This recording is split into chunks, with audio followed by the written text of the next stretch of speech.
Verse what? Yes, read it for me. Partakers of flesh and blood, he also himself likewise took part of the same, that through death he might destroy him that had the power of death. That is the next verse. And deliver them who through the what? Fear of death are all their lifetime subject unto bondage. Why? For he take, next verse now, for he take not himself, Abi, but what? The seed of Abraham. Praise God. Okay, so because of the humanity of Jesus, he was able to die for our sins, right? Now, he now said he went ahead, he delivered them, those who through fear of death were all their lifetime subject unto bondage. Think about that. People who through the fear of death were all their lifetime subject unto bondage. Death there, will it be physical death or spiritual death? So, should a believer be afraid of hell? Should a believer be scared of hell? Why?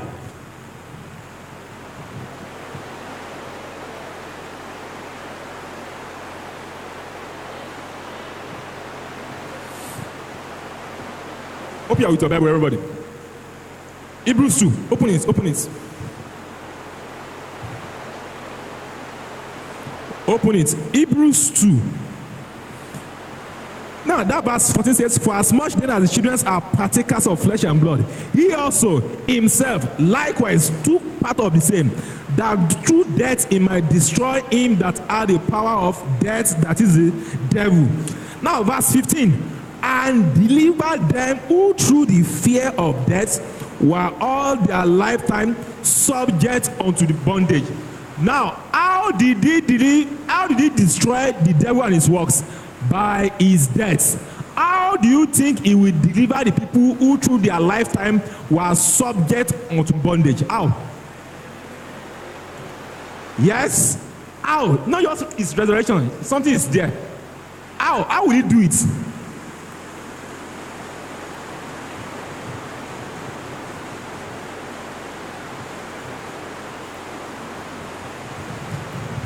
Okay, right now, as Jesus rose from the dead, but do you see how people who are scared of death? Huh? Why?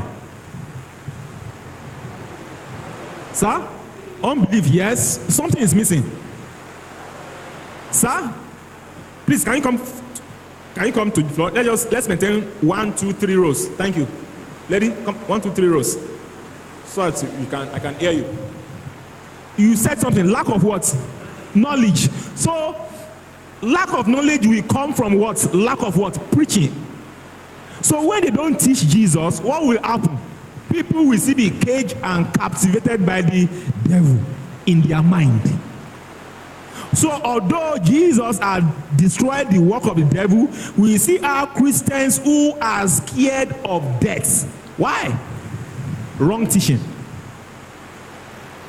So the teaching of the message of grace will set you free from that fear. Hallelujah. Praise God. Sir, where's the Bible, sir? I can borrow you this. Check if it's the Bible. I didn't know where it's there. Okay. So, Hebrews chapter 6. Please, if you are writing, ensure you are writing. This is what I ought to have done since morning. I have not even started this evening at all. Because it's raining, let's quickly rush this before the rest of the people come around. Hebrews chapter 6. Now, look at Psalm 1. Put your one hand in Hebrews 6. Rush to Psalm 1 verse 5. I said there is a way they write things in Hebrew that is called, it's like an Hebrew poetry. I use the word, they call it a synonymous parallelism. Now, go to Psalm 1 verse 5.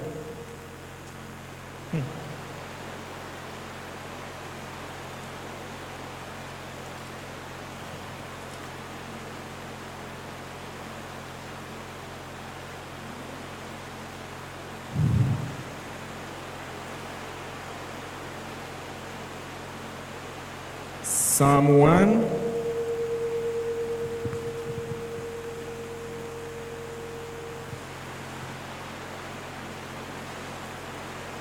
Verse 5. Okay, see. Therefore, the ungodly shall not stand where? In the judgment, nor sinners in the congregation of what? Just think, the ungodly shall not stand where?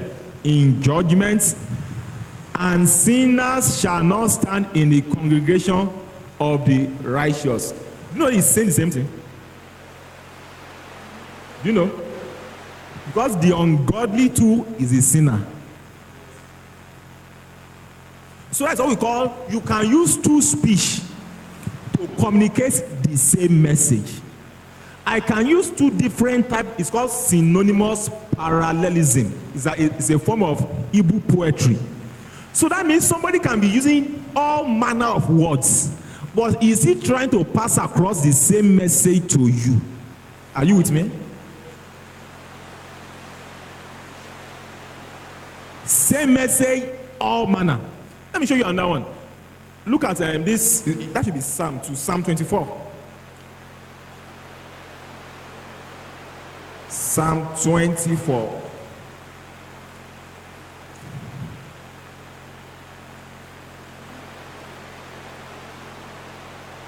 Verse 4. Now, verse 3 says, who shall ascend into the hills of the Lord? And who shall stand in his holy place? Stop there. He's not saying the first step is to ascend into the hills of the Lord. Step 2 is to what? Stand in his holy place. No. To ascend to the hills of the Lord is to what? Stand in his holy place. You understand? It's not step 1, step 2. Maybe this one will help you better when we now get to John chapter 3.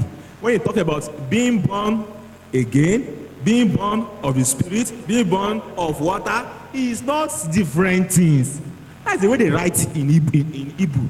It's just a poetry. Several stuff, the same message.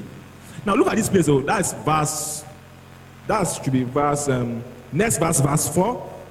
He that hath what? Clean hands, and a pure heart, who has not lifted up his soul unto vanity, nor sworn deceitfully. Hallelujah. Praise God. Different things, the same person. So the same thing you will find in Hebrews chapter 6. Now, this is why it's dishonest for the people who run to Hebrews chapter 6 to say he's teaching how a believer can lose salvation. No, you are dishonest. Why? Hebrews 1 is saying that guy abandoned angels, fails the Son. Hebrews 2 is saying it is the Son that destroyed death for you. Hebrews 3 is saying abandon the law of Moses, abandon Moses himself. Moses is a servant. Jesus is a son. Hebrews 4 is saying Canaan is not the promised land. Jesus is the promised land. Hebrews 5 is saying the priesthood before were Aaronic. Now the priesthood should be after the order of Melchizedek. Now you have Hebrews 6 that is saying something. Now go to Hebrews 7. Hebrews 7 is saying all the Aaronic priesthood, everything that they do, everything, they are not perfect. It now start from verse 22. It says Jesus has been made a surety of the New Testament. Hallelujah. Praise God. He now says he's able to save them to the uttermost, them that come to God by him, for what he ever liveth to make intercession for them. For such an high priest became us, who is holy, harmless, separate from sinners, and made higher than the heavens, who needed not daily, as those high priests, to offer up sacrifices, first for his own sin, then for others. For this he did what? When he offered himself. Hebrews chapter 8, he now told you clearly, if the first covenant has been faultless, there should no place be sought for the second. For finding fault with them, he said, the days come, said the Lord, that I will make a new covenant with the house of Israel and with the house of Aaron, not according to the covenant that I made with their fathers in the day that I took them by the hand to lead them out of the land of Egypt, because they continue not in my covenant, and I regard them not, said the Lord. For this covenant I will make with them after those days, I will put my law in their... He just said it like that. Now say, and where, and now, verse 13, last verse, now said, now that which decayed and waxed old is ready to what? Vanish away. Hebrews chapter 9, he now, my God, he now start analyzing all the offerings. Say, we stood in meats, drinks, and diverse washing and carnal ordinances imposed on them until the time of Reformation. Say, for Christ did not come with the blood of bulls. He didn't come with the blood of lamb, but by his own blood, having obtained eternal redemption for us. He now got to this crazy one that we shall use for burial ceremony. Hebrews 9:27. As by it is appointed unto man what? Once to die. After that was judgment. Amen. All of us, we knew anywhere they are doing burial, they will quote it. Son of man, is appointed unto you. What is he saying? Next verse. Say, therefore, Jesus died. Amen. So he's not talking, he's not saying, it's good, it's funny the way we take things. So, say, therefore, what? Jesus what? He died. To tell you that it's not a burial sermon. It's a Christ sermon. Amen. Okay. Now go to Hebrews 10. Now say the law, having a shadow of good things to come, can never make the commands thereunto perfect, because the worshippers once purged should have no more what? Conscience of sin. So now you can see everything is talking about the law. So Hebrews 6 is now saying living something. Naturally, what do you think Hebrews 6 should be talking about? The same thing. Exactly. That's just not to be dishonest, just to undo it intelligently. Chapter 1, 2, 3, 4, 5, 7, 8, 9, 10 is saying the same thing. Why do you think 6 will be different? So he's a guy that I knew that guy would be good in argumentative essay. He was using all manner of analysis, analogy to prove to them that Jesus is what is better. Simple. Now let's just briefly look at Hebrews 6 grammatically. Before then, let me show you something. 1 John chapter 1. I pray you get this. If you get this, it will really help you. 1 John chapter 1.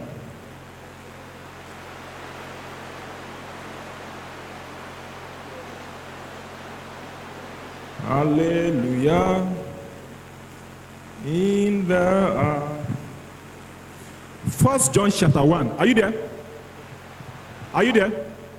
Please be intelligent. I need your brains right now.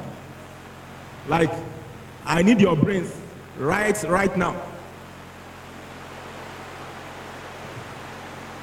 1 John 1. That which was from the beginning, which we have what? Heard, which we have seen with our eyes. Are you following me, everybody? I need you attentive. Which we have looked upon, and our hand have handled of the word of life. For the life was manifested, and we have seen it, and bear witness, and shew unto you that eternal life, which was with the Father, and was manifest unto us. Are you with me? Verse 3. That which we have seen and heard declare we unto you, that you also may have fellowship with. And truly our fellowship is with the Father and with his Son, Jesus Christ. Eyes up, everybody. Verse 3 is saying, what we have seen, we have handled, we are declaring it unto you, so that you can have fellowship with us. And truly our fellowship is with who? The Father and the Lord Jesus Christ. Excuse me, so the people he was talking to there, do they have fellowship with them initially? So what he was doing, how best can we call it? Preaching. That means he is telling them that, okay, what he said in verse 1, there is something we have seen, there is something our hand has what? Handled. Now verse 3, we are telling you the same, so that you can have fellowship with us. And truly our fellowship is with who? The Father and with his Son Jesus Christ. See verse 4, the same thing he is saying. And these things write we unto you, that your joy may be full. Okay, I now write this to you, that your joy may be full. So their joy to be full there will mean for them to what? Have fellowship with them, and in having fellowship with them, they will be having fellowship with what? With the Father and with the Son, Jesus Christ. Is that clear? Next verse, verse 5. Verse 5. And this then is the message which we have heard of him, and declare unto you, that God is light, and in him is no darkness at all. Verse 6. If we say we have fellowship with him and walk in darkness, we lie and we do not the truth. Is that clear? That means if you reject the witness I am telling you right now, you are lying and you are seeing darkness. See the next verse. I don't know if you know where I'm going actually. Verse 7. But if you what? Everybody, your eyes in the Bible or your Bible. Verse 7. But if we what? As he is what? Stop. So interpret verse 7 with verse 3. What do you mean to walk in the light in that place? To have what? Or what? Or what? Before having fellowship, what must they do?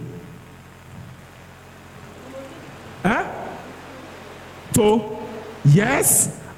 That means for them to have fellowship. Okay, verse 3 alone. Read verse 3 again. Everybody read verse 3 alone. See, this is how to interpret your Bible. Don't scatter the Bible. Don't think verse 3 and verse 9 is saying different things. So read verse 3 again. Everybody wants to go verse 3? Hello. I don't want you to stand up. Verse 3 again. Everybody wants to go?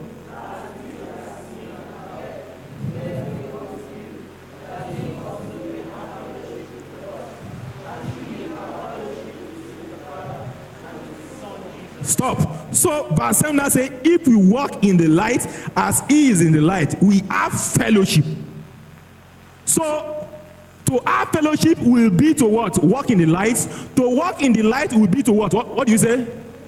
To fellowship. And to fellowship will be to what? For them to receive their witness. Is that clear? That means if you believe what I'm telling you right now, you will have fellowship with us. You will become part of us. Is that clear?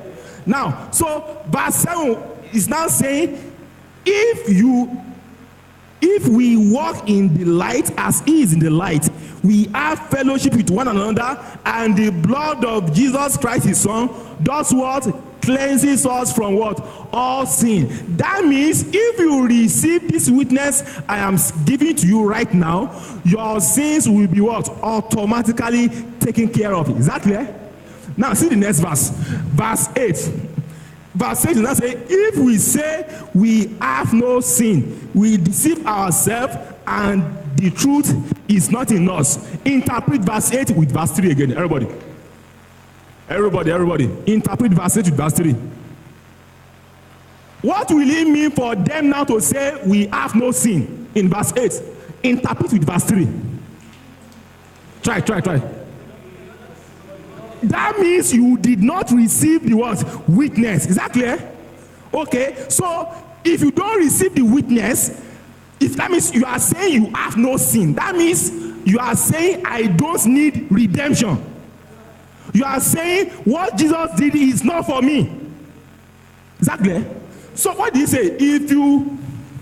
Verse 8, if we say that we have no sin, we deceive ourselves, and the truth is not in us. Now verse 9, everybody wants to go. But what?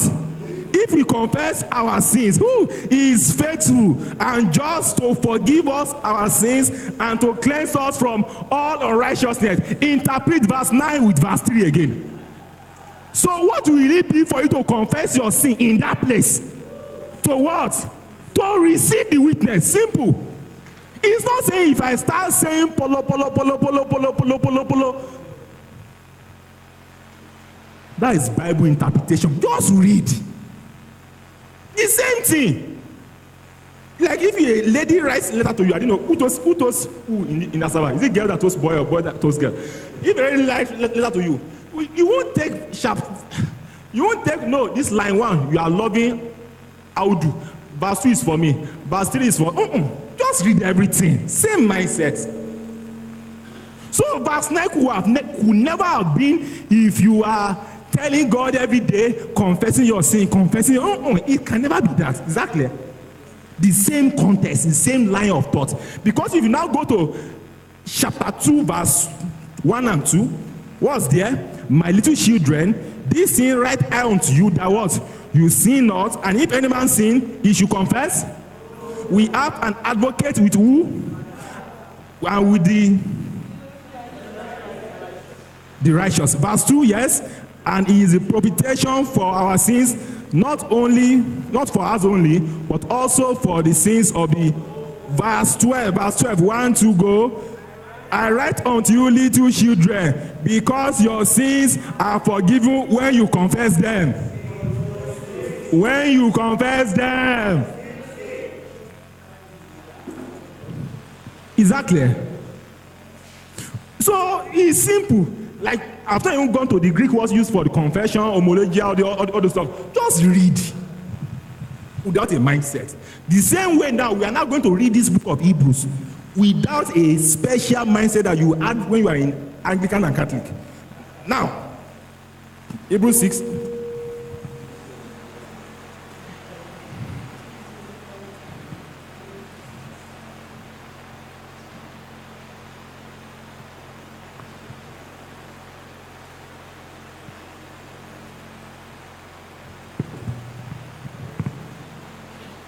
Are you there, somebody?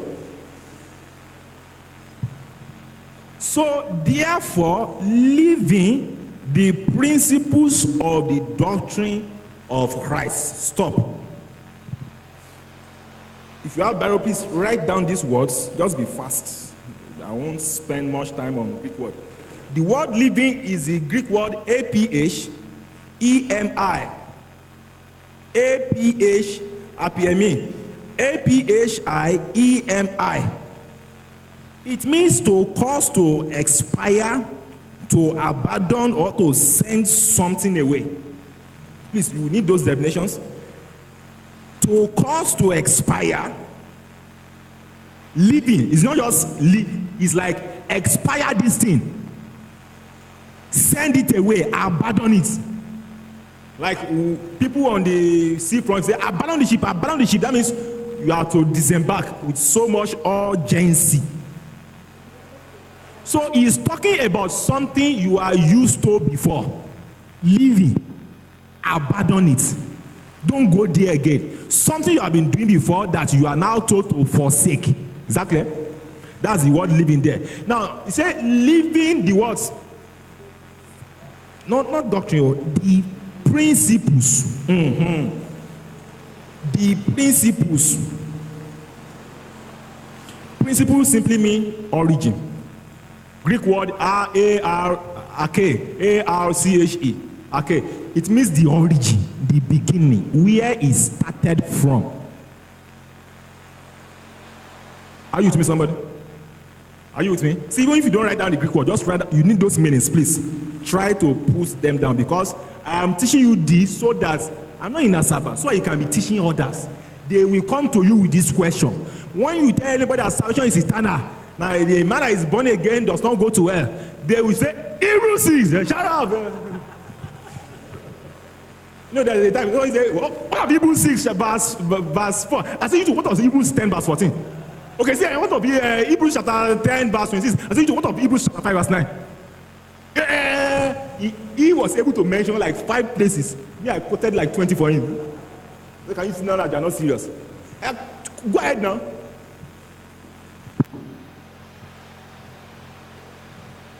Amen.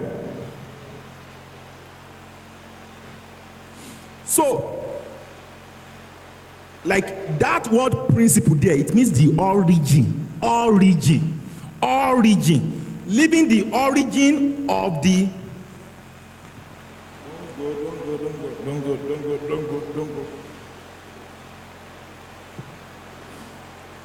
origin then of the doctrine of Christ. The word doctrine there is the same word, logos. Logos. Logos. Of the logos of Christ. Now say, let us go on to what? Perfection. Perfection there means a state of being complete. A state of being more intelligent. Are you with me? A state of being more intelligent. That means let us go to a state of being complete. A state of being more intelligent. Now, let's now investigate. What does it mean by the origin of the logos of Christ?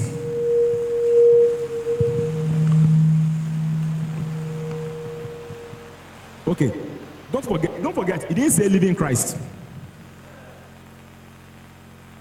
Circle that.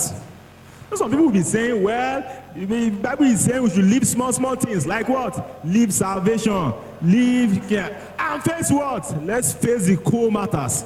Let's face tithing. Let's face the strong ones. Amen? Crazy people. How will you say live Jesus? How will Bible be saying live Jesus? Live the origin. Live the principle. Don't forget, if we don't even want to stress ourselves, all this why? What is he telling you to live? Live the law. Now, to now stress ourselves a bit, okay, let's now look for what is sounding inside the radio. Okay.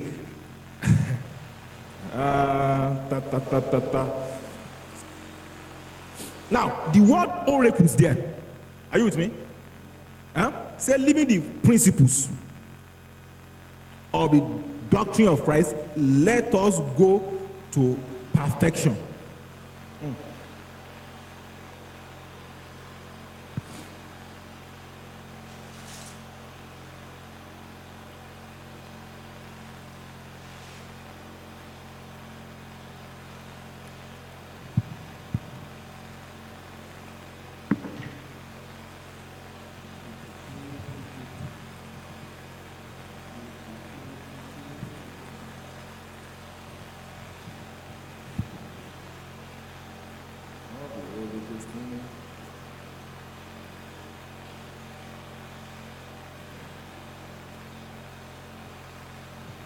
Hebrews 6 verse 1. Please, who has oracles in your own translation?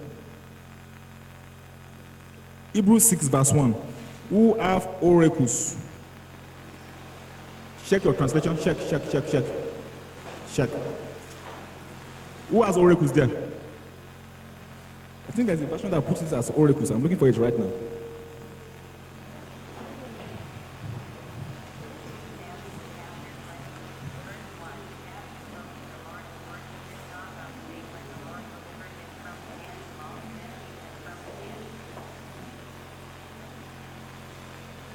Okay. Praise God. I've seen what I'm looking for. Go to Hebrews 5. That's what I'm looking for. Are you there, everybody? Are you there? Verse 12. Huh? Jesus. Please, I beg you. Do you remember what we did with 1 John? Can you permit me to, let's do it again right now? Good. Hebrews 5 from verse 12.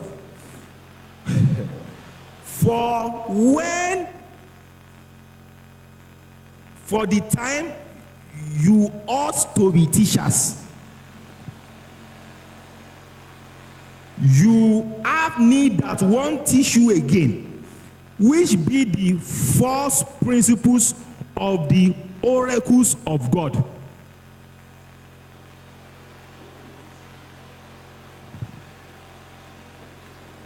Is somebody there?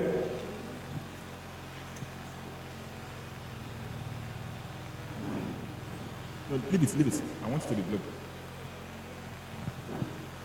The times you ought to be teachers. You need that somebody should be teaching you again. Which be the what? First principle of the oracles of God. So, what will it mean for them to be teachers in that place? Think. on the context of the book of Hebrews now. Context, the whole book. The time you ought to be teachers, you have need again that somebody start teaching you afresh the what? First principles of the oracles of God. So what will it mean for them to be teachers? Sir? To what? Be free, be free. Yes? To lead the law and what? So the time you ought to be a diligent teacher of what? Of the grace in Christ, something like that, right? You see, have a need again that somebody should be teaching you what? The first principles, which is the law. How to live the law. I love that. Now, go to next verse. Don't lose what you just said, though. You have need that one teach you again, which be the first principles of the oracles of God, and are become such as have need of what? Meat, and not of strong meat. So to have need of meat there, what does it mean? To still be feeding on the law. To strong meat there will imply what? Perfection in chapter 6. Okay, next one. For everyone that useth milk, who is the man that is using milk? The man that is still born with the law. Are you interpreting in context? Okay, for everyone that useth milk is unskillful in the word of what? So what is the word of righteousness? Gospel of Christ. Can you see the words are opposite? Can you see it yourself? Okay, for is unskillful in the word of righteousness, for he is a babe. Right? Okay. Do you need me to read studies for you all? I just do this way so you can just learn it, and I don't waste your time on this. This is still morning service, so we have not started evening service. Amen, amen, amen. Okay, verse 14. But what? Strong meat belong to them who are of what? Full age. Who are the men with full age? The people that has accepted the what? Christocentricity of the Bible. Do you understand? Can you see that meat and it's not talking about soft doctrines, hard doctrines. Teachers there is somebody that has accepted. It's not even somebody that is teaching. It's somebody that has accepted that the Bible is about who? Jesus. Context. So don't be carried away. He cannot be saying something different from chapter 1 to 10. Do you get me? Come on, let's flow. Okay. I should have done a lot there. Now, to further buttress the point, Acts 7:38, be fast. The word oracles said, which verse 12 said, for the time you ought to be teachers, you have need again that someone teach you, which be the first principles of the oracles of God. The word oracles there is from a Greek word logion. It means the utterance and the content of the law of Moses. This word was only used 4 times in the New Testament. Number 1, Acts 7:38. Be fast, everybody, be fast.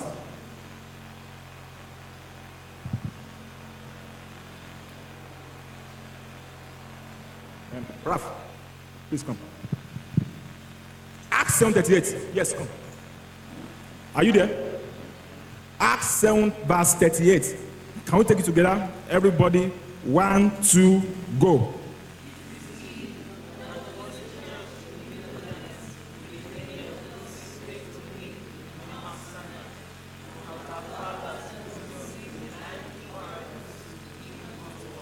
Okay, lively words, oracles. Right? So what are the lively oracles there? The law. I said it was used just 4 times. Next time, Romans 3 verse 2. Romans 3 verse 2. Let me read verse 1, you read verse 2 for me. What advantage then had the Jew?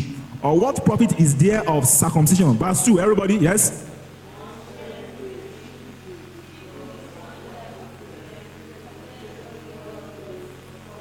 Romans chapter 9, be fast.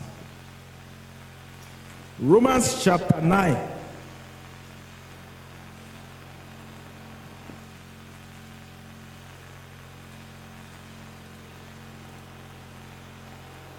Verse 4. Romans 9, verse 4. Everybody, 1, 2, go. Who are Israelites, to whom pertaineth the adoption and the glory and the giving of the service and the hallelujah. So oracles there refers to these people. So the oracle go back to Hebrews chapter 5. Don't forget to every Bible verse you have to open everything. Although if you are not here in the morning and you are just joining us, just don't worry, just flow. You will catch up very soon. We are perusing, explaining the whole Bible. Hebrews chapter 5, verse 12. Say, which be the first principles of the oracles of God. Now I say, and you have become such as need of milk and not of strong meat. For everyone that useth milk is unskillful in the word of righteousness.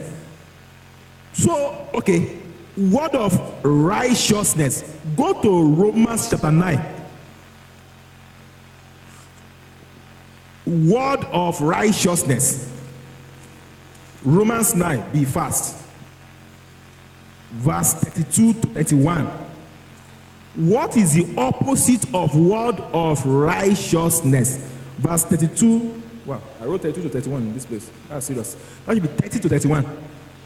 Let me read verse 30, you read verse 31. What shall we say then? That the Gentiles which followed not after righteousness have attained to righteousness, even the righteousness which is of what? Verse 31, everybody want to go? But Israel which followed after the law of righteousness hath not attained to the law of righteousness. Wow. Verse 32, wherefore, because they sought it not by, for it, if it be by the works of the law, for they stumbled at the what? Stumbling stone. So what is the opposite of the word of righteousness? The law. Go to Romans 10, 1 to 5. Brethren, my heart desire and prayer to God for Israel is that they might be saved. For I bear them record that they have a zeal of God, but not according to knowledge. Verse 3, everybody want to go?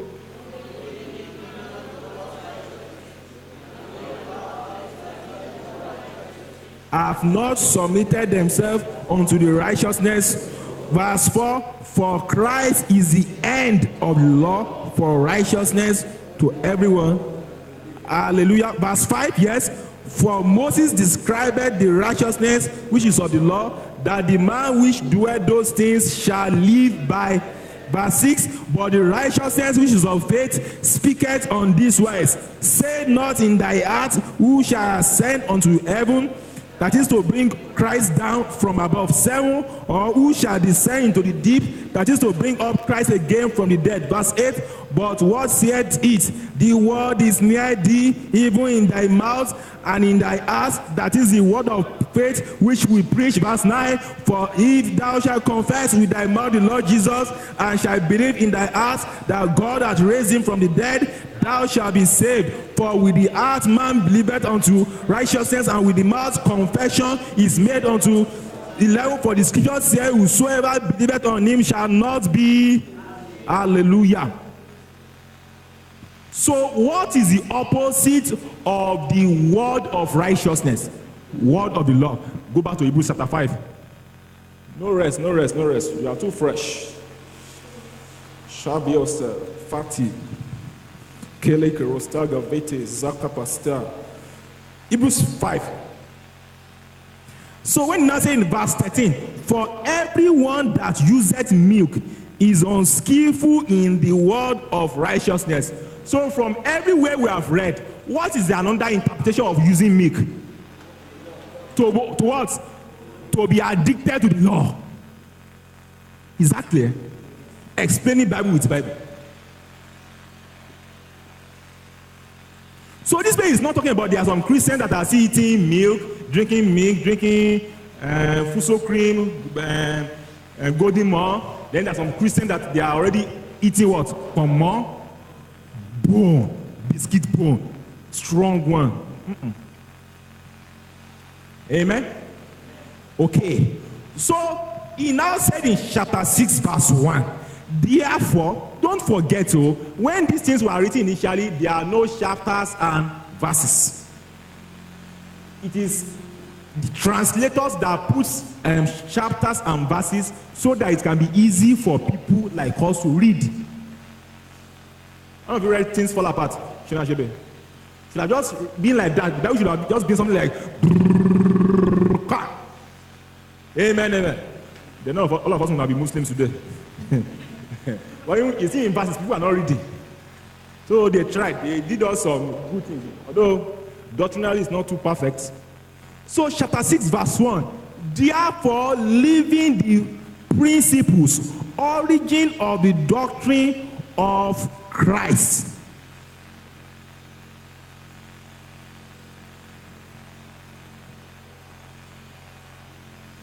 Leaving the origin of the doctrine of Christ. So what is the origin of the doctrine of Christ? I don't understand how it is the law. Let me see your hand. Be plain. See, it's not yet 6 o'clock. So when it's 6, that's when I will start turning my head gradually to the Holy Ghost. Right now, it's not the Holy Ghost, it's the Holy me. Amen, amen. Praise God. Who doesn't understand? Okay. So he's saying, leave the law and face the Christ. Don't go back to the law of Moses. Face Jesus.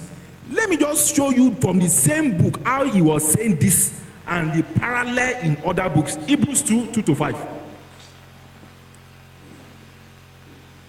Don't worry, Brother James, I can come back sometimes later. Because see, I don't have 2 books. This is book 1, that's book 2. That we should come and trash out here.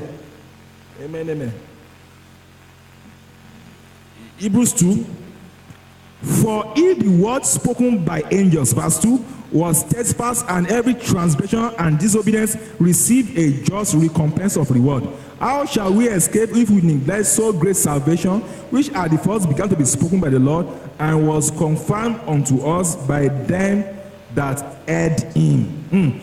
God bearing them witness with signs, wonders, diverse miracles, gift of the Holy Ghost, according to his own will, his determination. Verse 5. Everybody wants to go?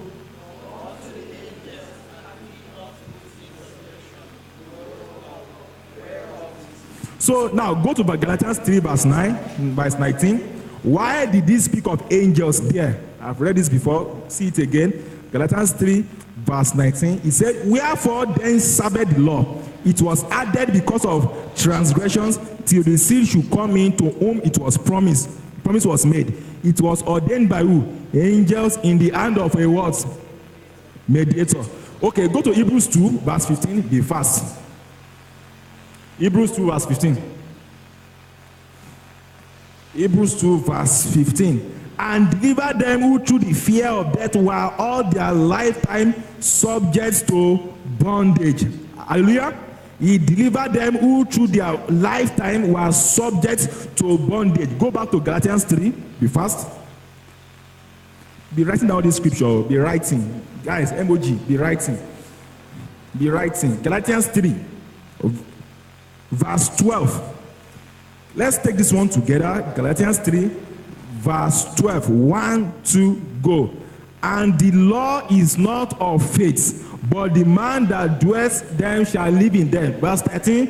Christ has redeemed us from the curse being made a curse for us. For it is written, cursed is everyone that hangeth on a tree, that the blessing of Abraham might come on the Gentiles through Jesus Christ, that we might receive the promised Holy Spirit by Luke chapter 1. Luke 1:74. Be fast. You have to open. Nobody must be here that is not opening Bible. Luke 1:74. Luke 1:74. Want to go? That he will grant unto us that we, being delivered out of the hand of our enemies, might serve him without what? Fear. Hallelujah. Go to Hebrews chapter 12. So that fear, where did that fear come from? The fear he delivered us from. Where is the fear? Hebrews 12, verse 18 to 21. Where is that fear from? Verse 18 says what? Hebrews 12, are you there? Am I too fast? Good guy. She said I'm not fast. Hope you are opening Bible, yeah? Not just, okay, you are with electronic Bible. So you are faster than I am. Okay, Hebrews 12. So that fear that he is talking about in Hebrews 2:15, where is he from? See Hebrews 12 from verse 18. My God, this one is terrible. Let me read verse 18. You read next verse for me. For you are not come unto the mountain that might be touched, and that's burned with fire, nor blackness and darkness and tempest. Verse 19. Want to go?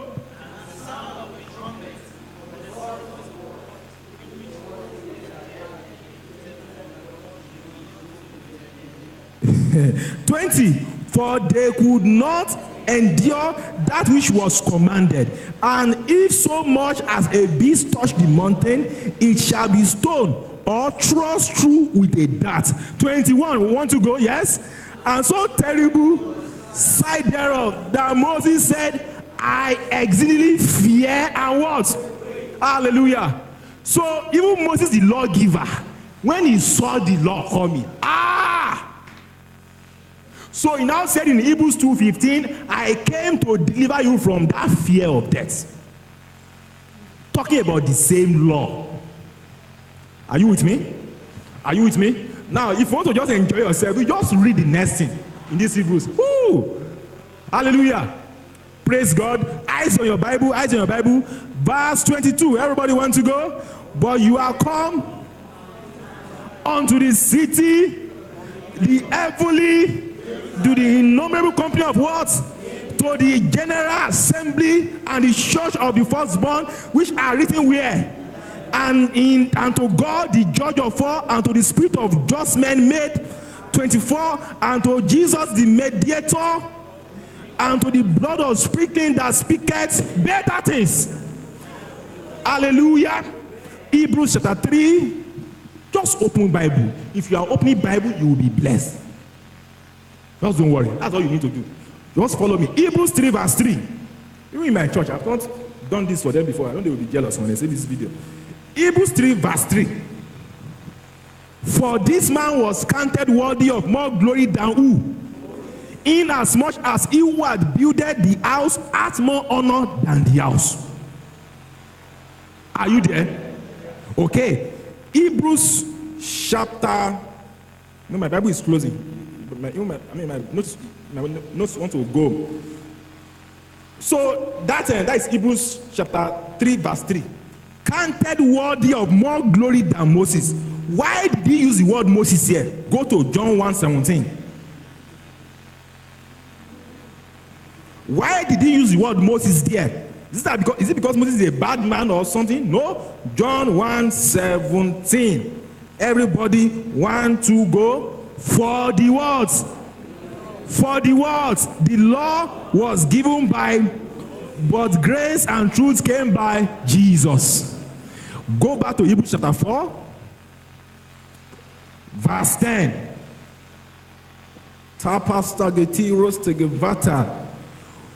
Hebrews chapter 4, verse 10.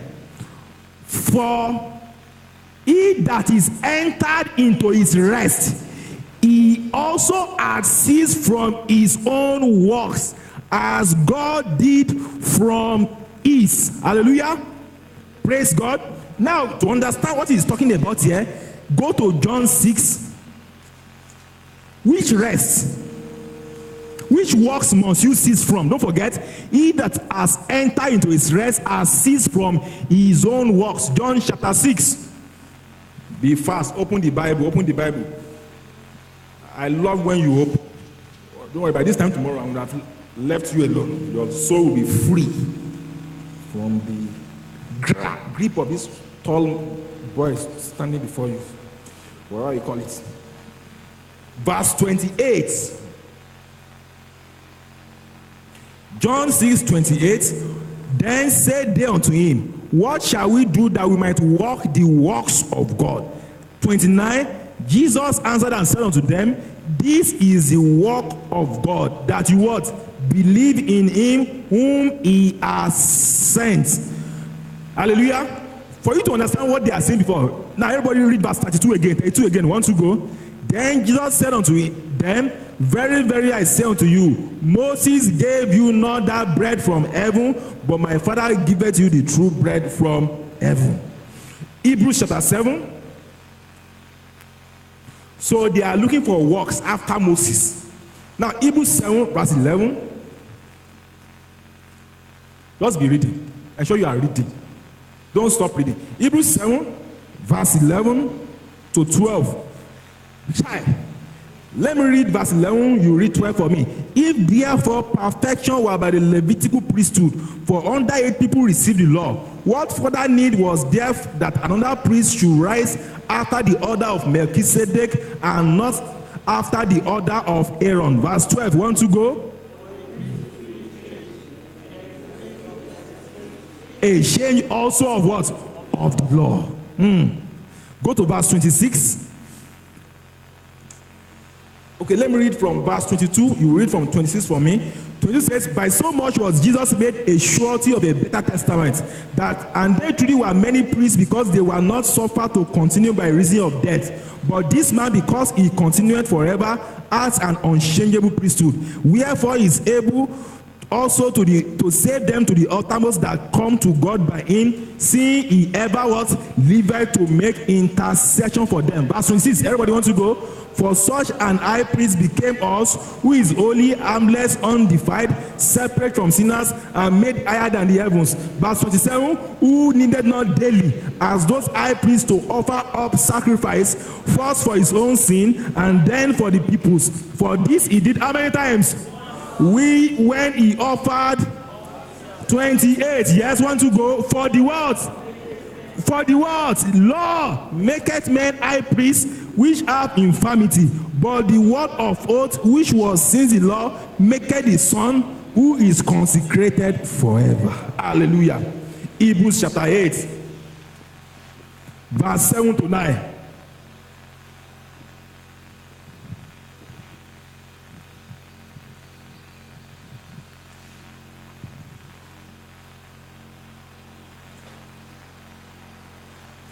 Hebrews 8, let me read verse 7. For if that first covenant had been faultless, then should no place have been sought for the second. Verse 8, want to go, everybody?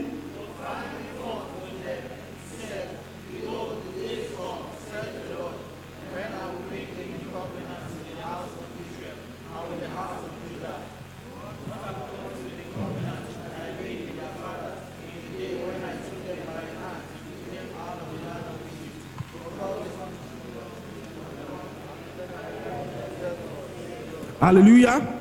Hebrews 9. Hebrews 9. Are you there? From verse 18. I'll read 18, you read 19 for me. Wherefore neither the first testament was dedicated without blood.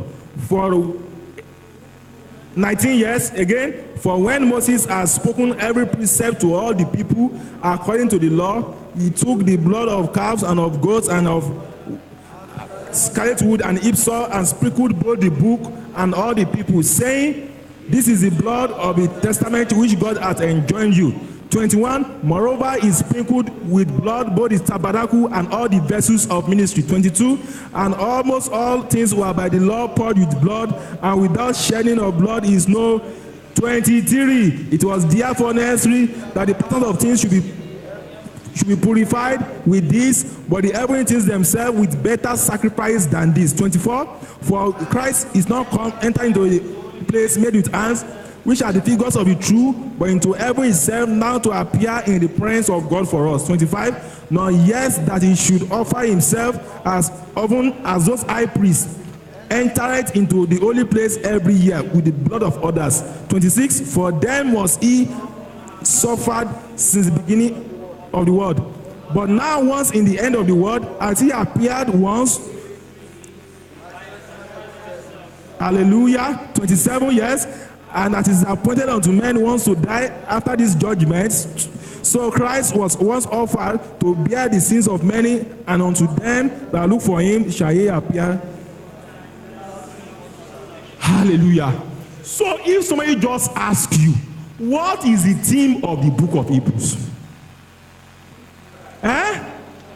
Leave the law and what? Focus on Christ.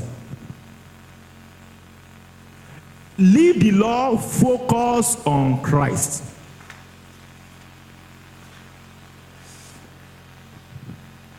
That is what we call parallelism. It's using the different things to say the same way. Hebrews chapter 10. Hallelujah. Praise God. Hebrews 10. So, okay, let's first read Hebrews 10 from verse 1 again. I'll read verse 1, we take 2 till we are in verse 10. For the Lord having a shadow of good things to come, and not the very. Is everybody eyes on your Bible? I don't want it to be this. Eyes on your Bible. I say it again. For the Lord having a shadow of good things to come, and not the very image of the things, can never, with those sacrifice which they offer year by year, continually make the comers thereunto perfect. Verse 2.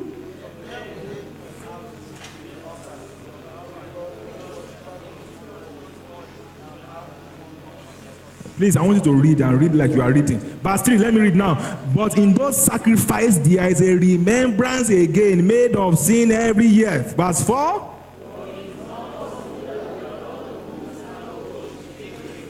Wherefore, when he cometh unto the world, he said, sacrifice and offering thou wouldest not, but a body thou hast prepared me. Verse 6.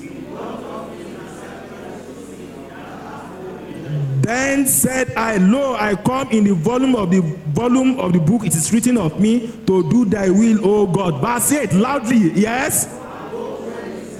Sacrifice and offering and burnt offering and offering for sin, thou wouldest not. Neither thou, which are offered by the words. By the words, law. Verse 9, then said he, lo, I come to do thy will, O God. He taketh away the first. What is the first? That he might establish the second. What is the second? Okay, verse 10. Everybody want to go?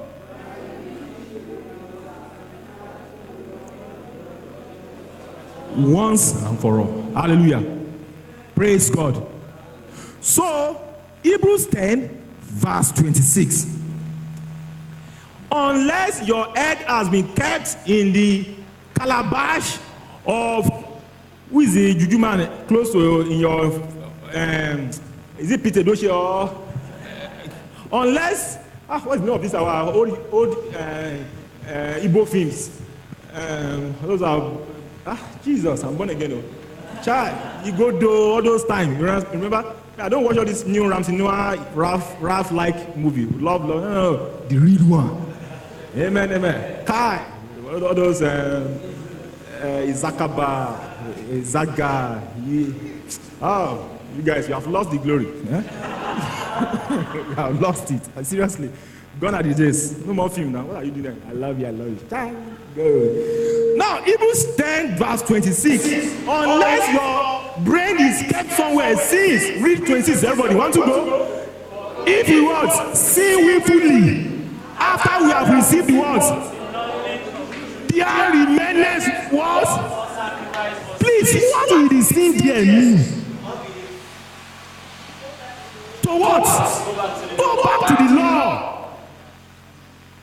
To reject what I am telling you since. Don't interpret this as fornication. We have enough scripture to fornicate. We have enough. So he now said, if we sin willfully after all this I have told you, if you still deliberately refuse what I am saying, there is no more what? What is it saying? Sacrifice for sin. What is in verse 18? Look at the Bible. Is it 18 or 17? Where remission of this is, yes? Hallelujah. So if you now reject what I am telling you, can that man be saved? Can you get to Japan without a plane? No, it's only Spain you can swim to. Stella. You can survive the challenges and swim across the Mediterranean Sea. You can't do that to Japan. No. You can't swim to US. You can't pass. You need a flight. So if Jesus is the only way of God's safety, if you now say, I don't want Jesus, I want to stick with the law of Moses, what is the guy saying? There is no more sacrifice. You cannot be forgiven. Because what you are doing is to reject forgiveness. You are rejecting God's only way to save. That's why your unbelief is terrible. Because unbelief, don't worry, when we are going to get to the sin of the Holy Ghost, it's forgiveness of sin is inside Christ. So you say, I don't want Christ. Tell me how you will be forgiven. So it's not like an experiential segmentation that God is saying, you, heaven, you, hell, you, heaven, you, hell, heaven, hell. Me, I'll just jump to the net, I'll just calculate in permutation and combination. No, sorry, arithmetic progression, AP and GP. I'll just, okay, if he's saying heaven, hell, I'll just target the pattern. That means this one, it will come to me. Just jump. I know anytime you usually do like tests or something in class, just go line up. You are in number 10. You are seeing the student is coming. Just go to the back again. Then you go to the back again until you are now at the back. Now do your turn. Present. Amen. Praise God. Salvation is not random suffering. It's not probability. That is a very terrible cause. You say of all of me, what is the probability that Jesus? What is the probability that one person? We have 5. We have 7 red cards. What is the probability that one of them will jump out? Now come to 5 factorial, in factorial, and 7 factorial, all those things. Amen. Thank God, mathematics. Huh? I was saved long time ago. Grace to you that is still doing it.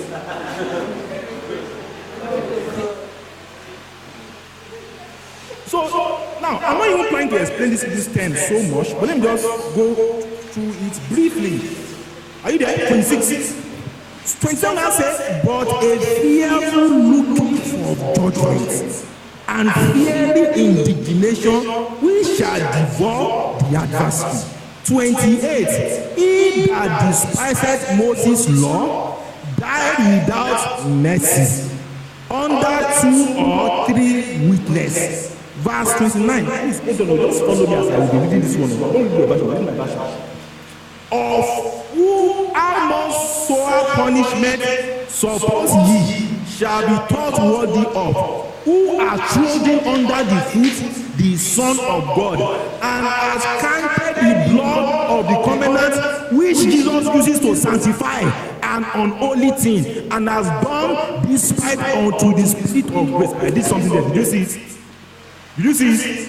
It's not the blood of the covenant by which he has been sanctified. If he has been sanctified, then he is saved. If he is saved, then he cannot be in that camp of those that cannot be forgiven.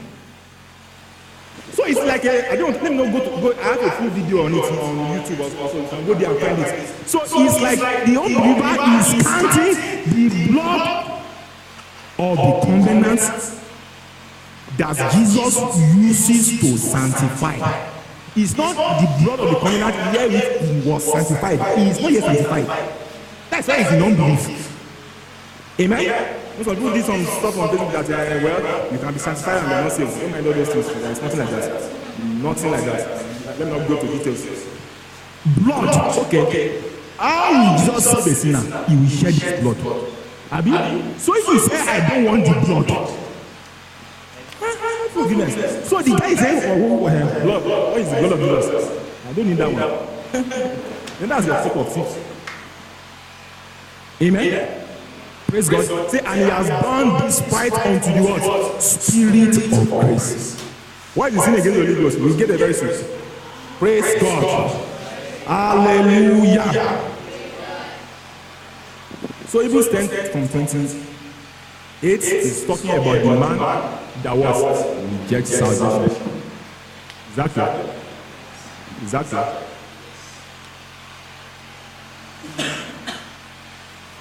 So Hebrews 6 in quotes is telling you living the law and what? Go on to perfection means to face the Christ. Not laying again the things that are done under the law. That means not repeating again the things that those continual stuff that are done under the law. So all those things that you mentioned here were things, washing, baptism. He's talking about things that they do in the Old Testament. Because those things, they are repetitive. And the purpose of those things is to atone for sin. The washing, diverse washing, carnal ordinances, they are all to what? Atone for sin. Amen? Praise God.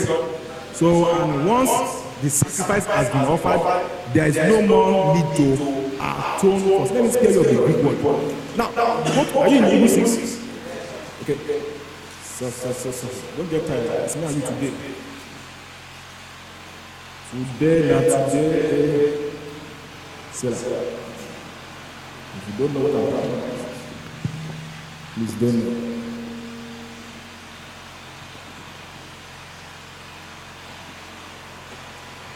Are you in Hebrews 6?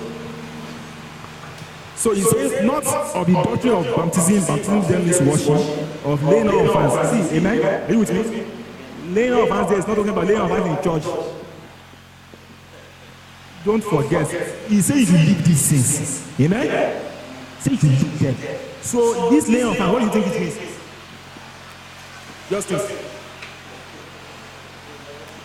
You know some things you cannot understand because you are not a Jew. On the goat. You will confess, all of you now, you will confess your sin on a goat. It's not talking about laying on of power. Amen? When you say, God said we should stop laying hands. All of you lay hands. Don't mind him. He cannot pray. It's because he does not pray, so he doesn't know how to move the power of God. That's what he's saying. Don't mind him. Amen? Everybody is saying, laying on hands is the Old Testament. The Bible says you should not lay hands again. Interpreting context is a book written to Hebrews. Leviticus chapter 16. Everybody open. Leviticus 16. Move to some people like I'm speaking with this. Leviticus 16. Be fast. It's not we can tear it down. Just make our time. I'm trying to maximize it for your benefits. Leviticus 16. Are you there? Good. Yeah, too.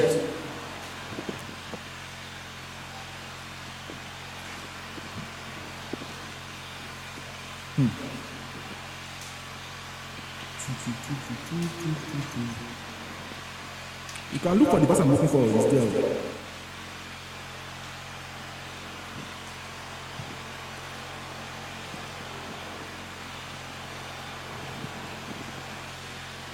Verse what?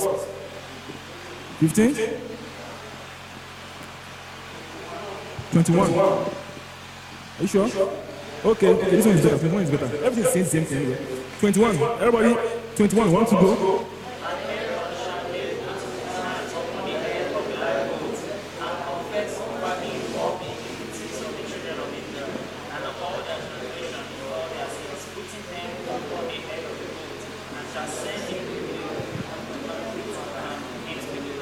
Amen, amen.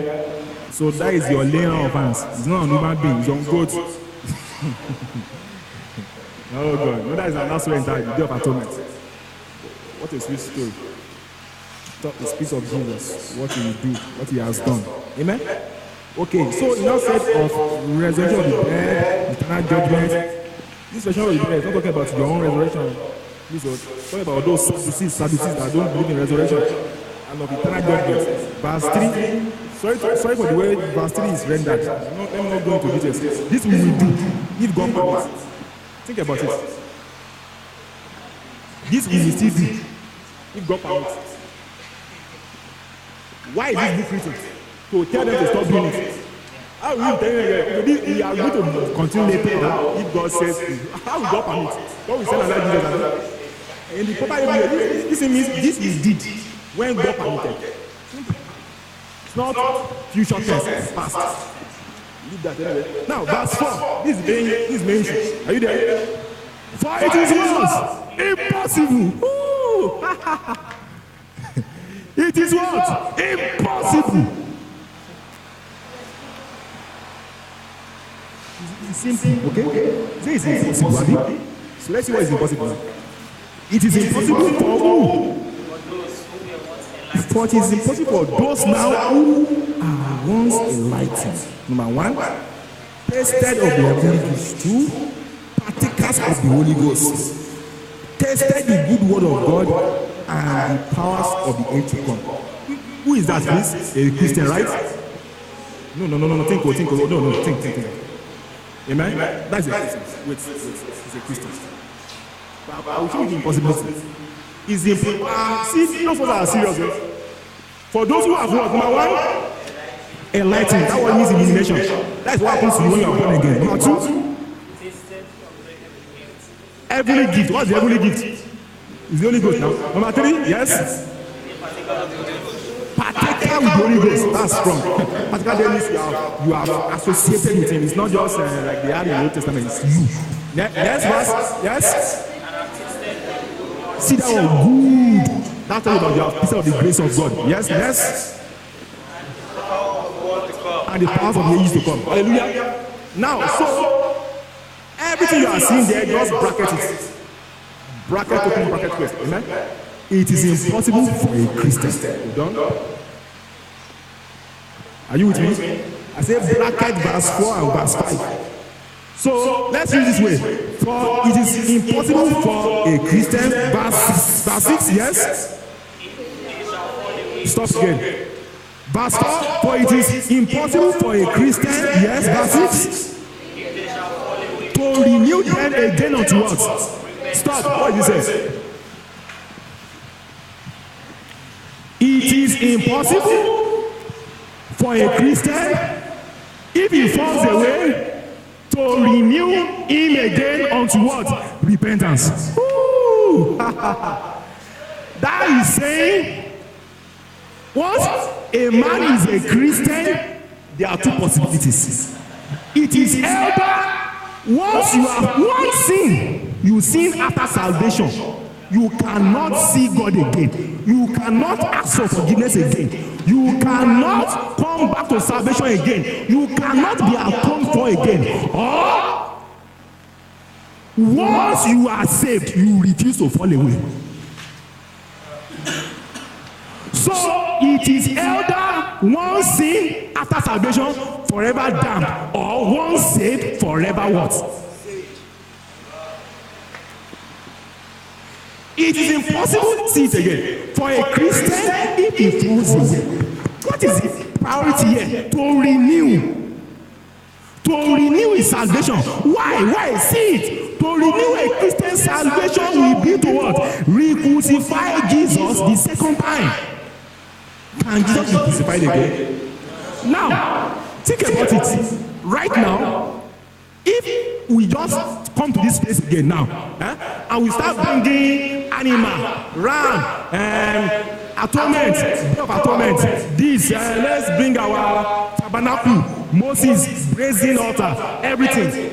What are we saying? Think. What are we saying? Yes, something else. Is in vain. Yes, something else too. The people that did this, they did it why? Do you remember how I explained the Old Testament for you in the morning? Yes, it's not you are talking from future. Okay, calm down. God told Abraham that my son is coming to die for your sin. What did he do? You want to kill his own son, have you? God told Noah. See, when we get to it, we question Noah. That flood, we ask Noah, how did he come back? Because Noah himself is not better. And for people say, most of you from that place, they will say that God caused the angel of human beings to 120. It's a lie. Go and read this. Don't just assume things from Christ, in the Bible. So are you not saying that there's nobody, even after that time, people still live more than 120? Abi? What is this saying? He said 120 years of God's long suffering. That means Noah started preaching daily in the morning and in the evening for 120 years for people to enter the ark. Nobody entered. Can you see unbelief? 120 years Noah was preaching, waking up, and I know go to Genesis 6 and 7. You see there, he was preaching that a flood is coming. No problem. And the flood came. So now God told Noah of how he saved the world. He built an ark. Simple. God told Abel of how he will use his own son to what? Offer. God told both Cain and Abel how his own son will come and offer for our sins. Abel took an animal, shed his blood. That was faith. Cain went and took cucumber, works of his hand, foul produce, things that has no blood. And Bible says God respected Abel's offering. What did God respect? The blood. Are you with me? Okay, God told Moses how. Okay, God told David how our body will become his own temple. David and Solomon, they went and built what? A temple. Now, God also told Moses how Jesus will enter into the holy place, offer sacrifice for us. What did Moses do? He built the tabernacle. So, he built the tabernacle because they were expecting what? Jesus to what? To come. So now, after Jesus has come, if I build up another tabernacle, what am I insinuating? Jesus should what? Come again and what? Die again. So the Bible says it's what? Impossible. It's clear. I'll go right to it. Amen. No, we are talking like saying it's impossible for Christians to you know you have been before. No one is idiotic way like that. So those things that they do, it is meant to what? Offer for sins. It is meant to is a repetitive what? Pattern to offer for sins. So that because they were expecting a savior. That is in 1 chapter 1. It says, unto whom was it revealed, not unto thee. Did they minister the things that are now reported to you? So they testified beforehand the word sufferings of Christ, the glory that will follow. Don't forget the word beforehand. I told you in the morning that word means in advance. They testified in advance that Jesus is coming to offer for sins. So right now, to now go back and start doing those stuff right now, is like you are expecting another what? Jesus to come by again. E.g., do you know that for sins to be forgiven, sin does not respond to prayer? Sin does not respond to prayer point. It's not about prayer. You can't pray it. It is life for life without shedding of blood. No remission of sin. What sin answers to is what? Blood. So any day you are seeing anybody that is doing a service, National Day for Confession of Sin. If they didn't carry animal, don't go. If they carry animal, you can go. Amen. Praise God. For sins to be forgiven, there must be blood. It's not, God! Cry, shout, lament. If you cried, you shouted, you lamented, if there's no blood, you are going to hell. If you weep, shed tears, shed your own blood like the prophet of Baal. And you know your own blood is not clean. You didn't just need any blood, you need a pure blood to offer for you. A spotless lamb. Hallelujah. Praise God. That's why when no, it's actually not good. At times, yeah, we start think about it, we want to start service now. So we started with praise and worship. We sang for 30 minutes. After it, one Holy Ghost filled sister now came to the front. I said, brethren, we are all sinners. Let's confess our sins to God. Let me tell you the meaning of what you said. What you said is that 30 minutes praise and worship was just crazy and torture. It means that 30 minutes worship was in vain because the sacrifice of a sinner is what? Abomination. That means it's either you better start your service by confessing sin. Let me ask you entering church, hey God, oh!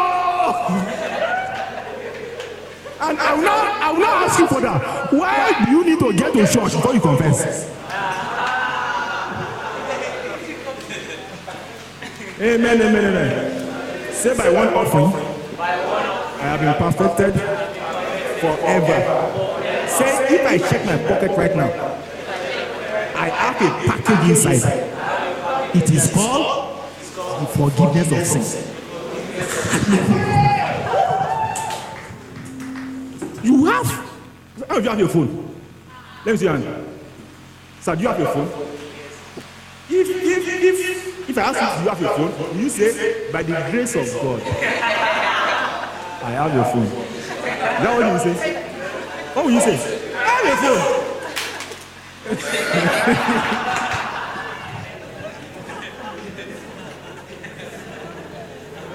Sorry, who is married then?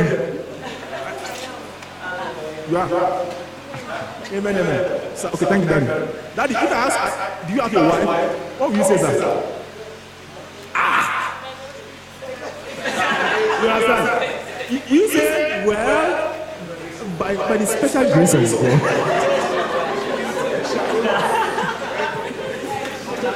By the special grace of God.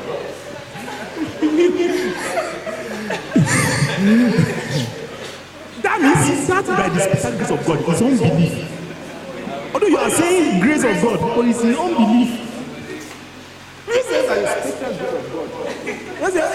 Even ask you, are you righteous? Well, though you are trying, sir. You can't try, oh. You can't try. You can't enter. See, when you're coming to God, bring a big, see that is book. Bigger book than that. Amen, amen, amen. Praise God. I love you. I mean, the maturity of this place. Thank you, mommy. Thank you, daddy, for coming this evening again. Like, much more to come. So, sin responds to blood. Now said in Ephesians 1 verse 7, in whom we have. Say I have redemption through his blood, even the forgiveness of sins. So you don't pray for forgiveness, you ask forgiveness. The prayer for forgiveness is the same prayer for what? Salvation. Is that clear? The prayer to be forgiven is the prayer for what? Salvation. That means when a man is born again, hallelujah. Woo. When a man is born again, let me not sing. When a man is born again, he's born again. He's born again. You can't stand before the man and say and accuse him of something. You know why? He has an advocate with the Father. Jesus is righteous. Because Jesus will tell you, argue your case. Bring the sin. And you are talking. And God said, I said, where is the sin? I did this, that. God said, where is the sin? Where is the sin? Why? He said, for their sins and their iniquities, I will remember no more. The word remember, it's not that I will not, I think about it before, I will not, no, it means I will not keep an account of it. That's a Christian law. See, that's what I'm saying. It's not me. It's not me that is trying to make life easy for you. Thank God I won't collect one single offering in this stuff. So I didn't come here to raise, to make you happy so you can put fuel in my car. No. I came to tell you what God did for you in His Son. Clearly written in the Bible. That's why any Christian that doesn't forgive others is just stupid. I hate that thing to the core. Anyway, I think I put something on Facebook sometimes about that. You are strange. Who is it? Somebody offended me. Don't worry, we'll settle in that room. Ephesians 4:32, what's there? Open. Ephesians 4:32. Ephesians 4:32. Ephesians 4 verse 32. How will a Christian say, I don't forgive? God forgave you. You are a bloody sinner yourself. You don't forgive. I thought you are so proud with it.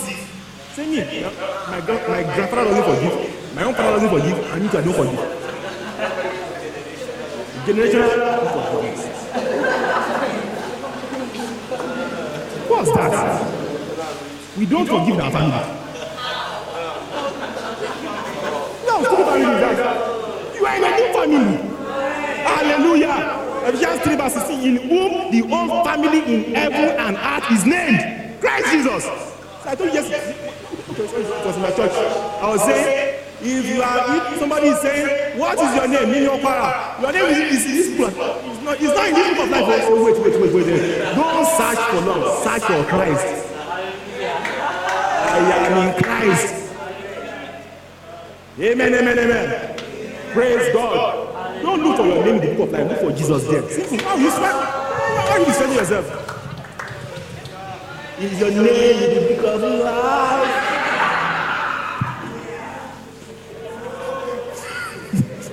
Sorry. Okay. Let's not go there today. Is your name in the book of life? I know one lady like that sang this Yoruba song. The lady himself is not even looking like somebody that's ready to go to heaven. You understand? I think you see her swag. I just singing. I think we'll be crying. Amen. How we just try to make everything difficult? You have unbelievers, there are plenty. You see, have nations to reach. How many people are still Christians that you are not making life difficult for the small Christians that we have? If you don't have confidence of salvation, how will you go and preach to others? How will you go and sell a drug that doesn't work? You get before the sinner. You got before the sinner. You say, okay, this salvation you say I should receive. How long will it last? And you say, well, we are still trying.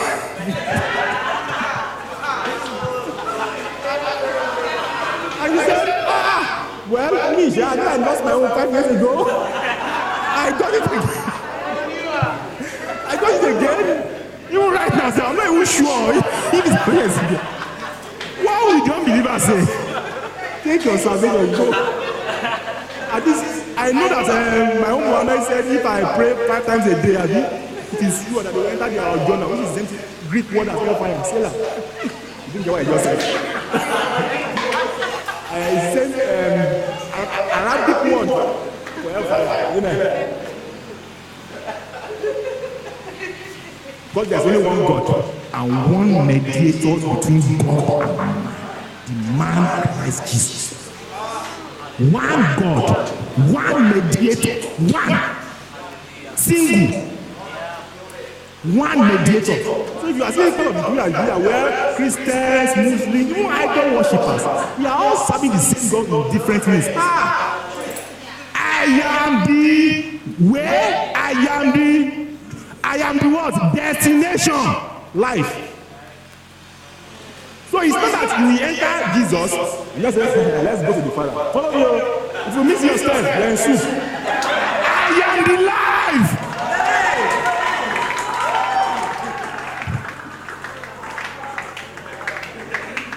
That is why he said, don't look for God. 2 Corinthians 5:19. God was where? In Christ, reconciling the world to himself, not counting their sins against them, and has committed unto us the word of reconciliation. So where will you find God? In Christ. That is why he said, Matthew 10, no man knoweth the Father save the Son, verse 27, and no man knoweth the Son. Sorry, no one knows the Son save the Father, and no one knows the Father but the Son, and to whomsoever the Son will reveal him. Therefore, verse 28, come unto me, all you that labor and are heavy laden. Laboring for what? Looking for the Father. Don't look for the Father. Come to me. I will give you rest. I will give you rest. So every means that men has devised to be looking for God, it's your duty to go and scatter it and give them Jesus. So we teach assurance of salvation so you can be bold in ministry. Come what may, I'm not even sure. That is why I can enter Afghanistan. Do you understand? What's it? How will you enter? And can we kill you for the gospel? Wait. Jesus, am I still a son of God?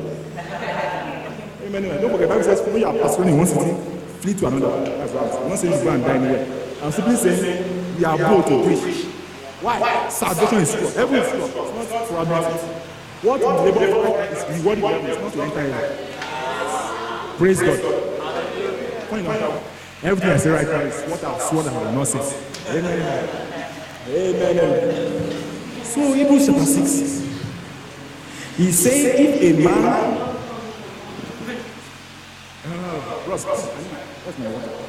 Hebrews 6 verse 5, 6.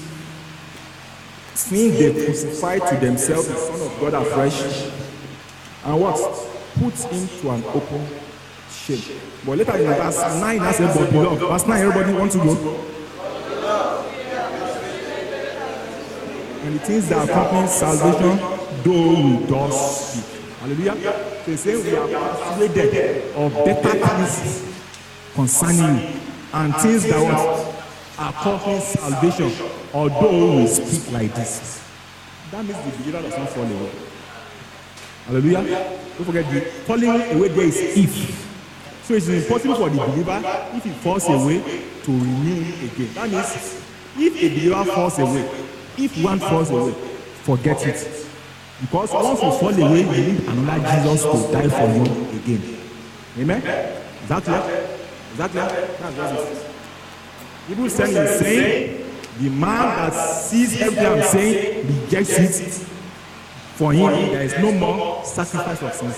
If you don't like it, no more sacrifice. But Hebrews 6 is saying, to the man that is saved, if he falls away, he can't be saved. Therefore, God will ensure he does not fall away. Is that not clear?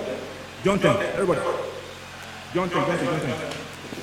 John 10, verse 28. Look at your Bible, everybody. John 10:28. Everybody wants to read this. I need to read this. John 10:28. Everybody, 1, 2, go.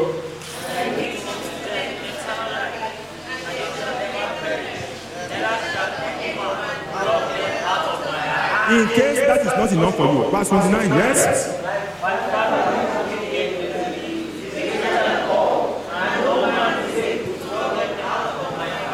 I And in case you are wondering, the Father and Jesus can disagree one day and they scatter everything. Verse 30, yes? Hallelujah. That is salvation. Let me pause this. Let me pick the other book. Thank you. This is the law, this is grace.